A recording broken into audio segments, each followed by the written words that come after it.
welcome Dr. Yasmine Saad. Thank you, Saad. Hi, everyone. So it's a pleasure to be here with this bright light. I don't see a lot of you, so I'm going to go in the dark. So I'm here to ignite possibilities, as Pat said. So the key, the secret to your negative thoughts and emotion, any idea? What could they be? I'm going to introduce you to 3 keys that you really need to know to get rid of negative thought and emotion. And as you know, we kind of don't get rid of them, but we learn to do something with them. So I want to invite you to imagine you're sitting in your home, working, or enjoying time with your family, or just watching TV. And suddenly, somebody bangs on the door. Really loud bang. And you're like, who's that? And it continues, and it continues, and it continues, and it's really annoying, and you start to get scared. Because a loud banging like that, it's not usually somebody who just have a package for you. So what do? You're not going to open the door. You're wondering if this is an intruder. It's really annoying. You cannot concentrate. You cannot work. You cannot have fun. You go to the next room. Still, the loud banging continues. So what do? You try to put music on to forget about the noise. Nothing happens. That's what happens when you have negative thoughts and emotion. They come out of the blue. They come out of nowhere. And they annoy you. They frustrate you. Because you try so hard to be positive, to live a good life. But you cannot, because it keeps coming, and you keep thinking, and you keep thinking. So I want to invite you to take a different perspective. What if you open the door? What would you realize? What if this person was banging so loudly at your door because it had a gift, because it had something so special for you, so precious? What if what you were scared and that noise that you didn't want carried something good? Actually, our negative thoughts and emotion bang loud and loud and loud so that we pay attention. They're meant to rebalance you. So that might be a new perspective for some of you. Some of you will say, how me thinking I'm not good enough, how me being anxious is good for me? How does it have a gift for me? How is it there to rebalance me? So I'm going to take you through a process to show you that every negative thought, every emotion you have has an inner guide. It has your own blueprint. It shows you who you are, where you're headed, the path you're taking, the obstacle along the way. And if decoded properly, you can definitely rise to your best self and avoid all those obstacles. So that's what I'm here to show you. So let's take an example of a negative thought. You're not good enough. Let's take that one. If you're thinking you're not good enough, what do we know? We know that somewhere deep within you, you must have an idea of what good enough is.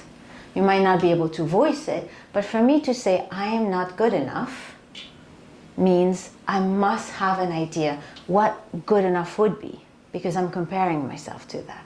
So somewhere, what you're telling yourself is you're not where you want to be. It's just that the mind, whenever there's discrepancy between where we are and where we want to be, the mind creates negative scenario. The mind will always talk into problems to be solved. So the mind will never say, oh, I am here today, I want to get there, and I'm not there. The mind will never say that. The mind will say, I'm not good enough. The mind will look at problems, issue, for you to pay attention. Because I'm not good enough aches so much that you're going to try to resolve that problem. You're going to pay attention. Now, what most people do, unfortunately, is that they take that thought at face value. They think they're not good enough, they feel not good enough. And so then they have no other option but changing their thoughts, distracting their thoughts, they're really ignoring the messenger. They're really mistaking the messenger for the message. It's like they're thinking about this person banging, banging, banging at the door, and they forgot that maybe it had a message.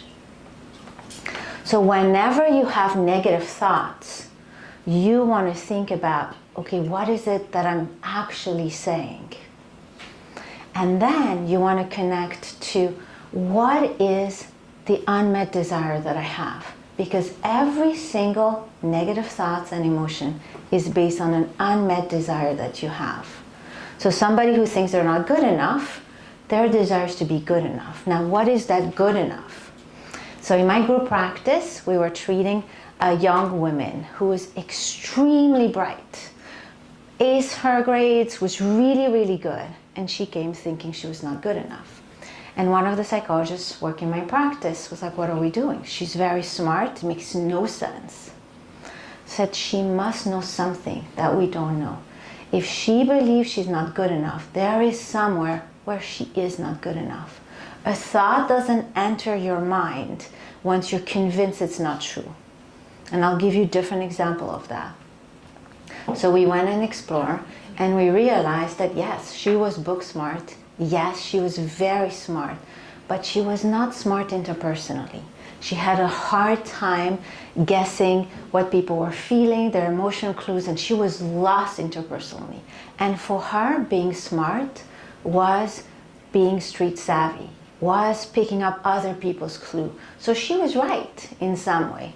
She was not smart in that area. And so, but by decoding what she meant, by looking into what was the discrepancy, we were able to help her get there. Now, what else do we know when somebody thinks they're not good enough? We know they're unmet desire. We know where they want to go. What else do we know? We know that you're not telling yourself, listen, I have issue with this, but I'm good at something else and I'm going to use my talent to get there. What you're telling yourself is you're giving yourself a kick in the butt to get moving. The idea of not being good enough is I'm beating myself up so that I get somewhere. And as we all know, a kick in the butt sometimes ends up being a kick in the ground. And that happens to a lot of people. So that's the second bit issue with negative thoughts. The first one, people take them at face value. The second is they believe them so close that it's just a way of motivating oneself, but it ends up being a deflated tire. So now you're realizing, what do we know? We know that this person is really kicking themselves in the butt. So the obstacle is they have a way of going down. So we want to tweak that. So now we know where they're going. We know the path they're taking, the obstacle that they're going to encounter along the way. The next part is, what do we need to do? Now, most people go on feeling better in the external life, going to the gym, achieving, performing, all of that. And the problem with those things is that although you will feel better, the moment one of those things decrease, go down, you'll go back to not feeling good enough. So the third step that you want to do, once you discover what is the unmet desire, the third step is, what do you need to do to tweak internally so that you can meet that desire? So for somebody who's not good enough, it's self-esteem, of course. But self-esteem not based on performance, not based on achievement, but based on who you are. So I'll share with you a story to a bit illustrate what's the best way to build self-esteem. If I'm standing here in front of you and I believe I'm pretty, and you come and you tell me I'm ugly, that thought is not going to enter because I don't believe it's true. So I'm going to be curious about you. I'm going to have a lot of questions in my mind about you. Wow, why are they so mean to me? What's going on? What is their intention? Maybe they need glasses, but nothing about me. Nothing about me. So this is to tell you that a negative thought, a negative emotion only enters where you're not 100% convinced of its truth. So I always say your mind functions as you're guilty until proven otherwise. And so the key is you have to totally be know who you are 100%, because the moment you have doubt about something, negative will enter. So let's take my same example. Now, I'm not so sure if I'm pretty or not. Maybe I'm thinking, my nose, my mouth, I'm not sure. And you tell me I'm ugly. And now suddenly I'm going to be like, maybe they're right. Maybe they're right, you know? And then I'm going to look, maybe I need plastic surgery. Maybe I need to hide something. Maybe I should not speak in public. Maybe, and I'm going to act on those things. It entered. And it entered because I had doubt. Because I didn't know who I was. Where did I stand? Am I pretty? Am I ugly? Am I a mixture? What am I? The moment you don't know who you are, things enter. And the worst case is, let's say I believe I'm ugly, and you do tell me I'm ugly. I'm going to have a big emotional reaction. I'm either going to feel awful about myself, and I'm going to feel, oh my God, they're so right. I'm so ugly. I feel awful, and I'm going to go. And that's had sadness, depression. I'm going to go in. I'm going to go in really hard. Or I'm going to be really upset with you. I'm going to be, how dare you? How dare you tell me this? So now you see how negative thoughts and emotion are not about others. They're not about others doing something to you or life doing something to you. It's about where are you in your identity. And the best protection to negative thoughts and emotion is knowing who you are and taking some time to figure out what makes you you. What is totally you that you can say that will build support, that will build resiliency. So for example, in preparing for this speech, I'm very intuitive. That's how I work. So most people will prepare for a speech. We'll have the speech laid out, we'll have everything. I'm like, no, I'll intuit the crowd and I'll see, and I'm just going to go and do what I do best. And that gave me confidence, so that now whatever you're going to tell me, I'm going to be, well, that was my intuition that led me. Was it good? Was it bad? It was my intuition. It was what I thought you needed today.